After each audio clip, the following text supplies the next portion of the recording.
എല്ലാവർക്കും സ്ട്രോബെറി ചാനലിലേക്ക് സ്വാഗതം. ഞാൻ ഗീതു. ജെലാറ്റിനും ചൈനാഗ്രാസും ഒന്നും ഇല്ലാതെ വളരെ എളുപ്പത്തിൽ തയ്യാറാക്കാവുന്ന കാരമൽ ബ്രെഡ് പുഡിങ്ങിൻ്റെ റെസിപ്പിയുമായാണ് ഞാൻ ഇന്ന് വന്നിരിക്കുന്നത്. റെസിപ്പിയിലേക്ക് കടക്കുന്നതിന് മുന്നേ നിങ്ങൾ ഈ ചാനൽ ആദ്യമായാണ് കാണുന്നതെങ്കിൽ സബ്സ്ക്രൈബ് ചെയ്യാൻ മറക്കരുത്. അതുപോലെ തന്നെ ഈ വീഡിയോ ഇഷ്ടമായാൽ ലൈക്ക് ചെയ്യാനും നിങ്ങളുടെ ഫ്രണ്ട്സുമായി ഷെയർ ചെയ്യാനും മടിക്കരുത്. ഇതിലേക്ക് 9 ബ്രെഡ് സ്ലൈസസ് ആണ് ഞാൻ എടുത്തിരിക്കുന്നത്. കട്ടി കുറഞ്ഞ പീസുകളാണിത്. കട്ടിയുള്ളതാണെങ്കിൽ 6 എണ്ണം മതിയാവും. എല്ലാത്തിൻ്റെയും മൊരിഞ്ഞ 4 വശങ്ങൾ കട്ട് ചെയ്ത് മാറ്റുകയാണ്. ഇത് കളഞ്ഞില്ലെങ്കിലും കുഴപ്പമില്ല. പുഡിങ്ങിന് നല്ല വൈറ്റ് കളർ കിട്ടുന്നതിനാണ് ഇത് മാറ്റുന്നത്. ഇത് ചെറിയ കഷ്ണങ്ങളായി മുറിച്ച് വയ്ക്കാം.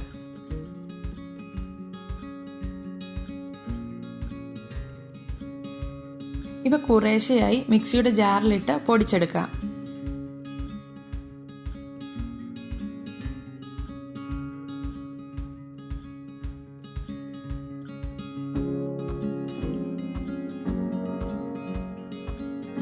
ഈ രീതിയിലത് പൊടിഞ്ഞു കിട്ടും.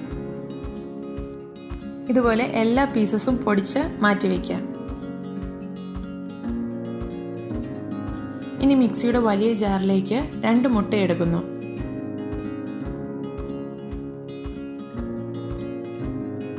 ഇനി ഇതിലേക്ക് 1/2 ടീസ്പൂൺ വാനില എസൻസും 1/2 കപ്പ് പഞ്ചസാരയും ചേർത്ത് നന്നായി ഒന്ന് അടിച്ചെടുക്കാം. പഞ്ചസാര പൂർണ്ണമായി അലിഞ്ഞ് ഈ മിക്സ് ഒരു ക്രീം പരുവത്തിലാകുന്നത് വരെ അടിച്ചെടുക്കാം. ഇനി ഇതിലേക്ക് പൊടിച്ചു വെച്ചിരിക്കുന്ന ബ്രെഡ് കുറേശ്ശെയായി ചേർത്ത് കൊടുക്കാം.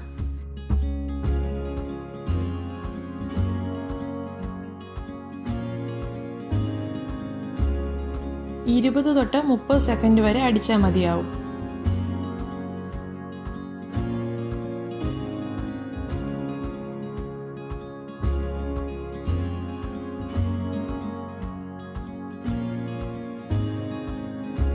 രണ്ട് കപ്പ് പാലാണ് ഇതിലേക്ക് ചേർക്കുന്നത്. തിളപ്പിക്കാത്ത പാലാണ് ഞാൻ എടുത്തിരിക്കുന്നത്. നിങ്ങൾക്ക് വേണമെങ്കിൽ തിളപ്പിച്ചാറിയ പാല് യൂസ് ചെയ്യാം. ഈ പാല് കുറേശ്ശെയായി ചേർത്ത് ഒരു 10 സെക്കൻഡ് വെച്ച് അടിച്ചെടുക്കാം.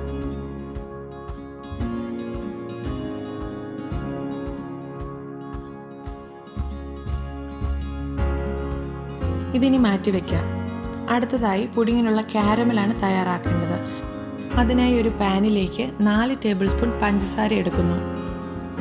ഇതൊരു മീഡിയം ഫ്ലെയിമിൽ ഇട്ട് കൊടുക്കാം. പഞ്ചസാര ചെറുതായി അലിഞ്ഞു തുടങ്ങുമ്പോൾ നമുക്ക് ലോ ഫ്ലെയിമിലേക്ക് മാറ്റണം. അത്യാവശ്യം ഒന്ന് അലിഞ്ഞതിന് ശേഷം ഇളക്കി കൊടുക്കാം.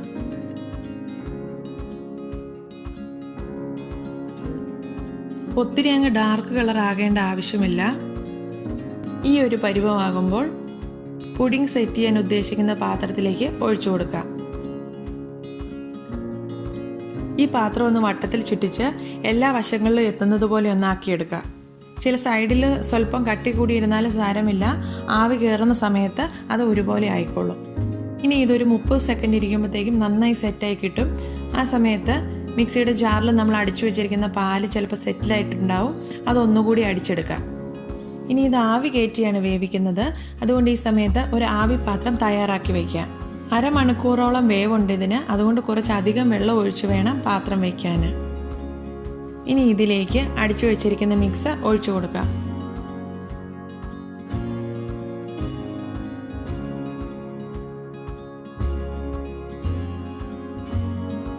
ഇത് മൂടി 1/2 മണിക്കൂർ വേവിക്കാം. 1/2 മണിക്കൂറിന് ശേഷം വേവ് പാകത്തിനായോ എന്നറിയാൻ ചെറിയൊരു ടൂത്ത് പിക്ക് വെച്ചൊന്ന് കുത്തി നോക്കാം. അത് ഹാർഡായി വന്നിട്ടുണ്ടെങ്കിൽ വേവ് പാകത്തിനായി, ഇല്ലെങ്കിൽ കുറച്ച് സമയം കൂടി വെക്കണം. ഇതിപ്പോൾ പാകത്തിന് വേവായിട്ടുണ്ട്. ഇതിനി തണുക്കാനായി മാറ്റി വയ്ക്കാം. നന്നായി തണുത്തതിന് ശേഷം ഫ്രിഡ്ജിൽ ഒരു 3 മണിക്കൂർ വയ്ക്കണം. ഇപ്പോൾ 3 മണിക്കൂർ കഴിഞ്ഞിട്ടുണ്ട്. കാരമൽ മുകളിൽ വരണം. അതുകൊണ്ട് നമുക്കൊരു പാത്രം വെച്ച് തിരിച്ചെടുക്കാം.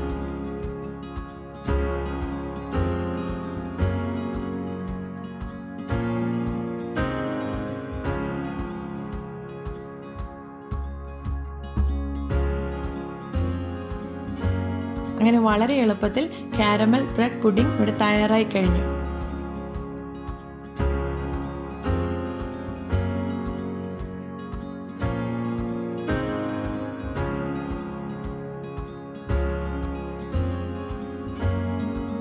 നിങ്ങളെല്ലാവരും ഇതൊന്ന് ട്രൈ ചെയ്ത് നോക്കണം. ഇഷ്ടമായ ലൈക്ക് ചെയ്യുകയും ഷെയർ ചെയ്യുകയും ചെയ്യണം. Thank you for watching. പുതിയൊരു വീഡിയോയുമായി ഉടൻ കാണാം. Bye bye. Take care.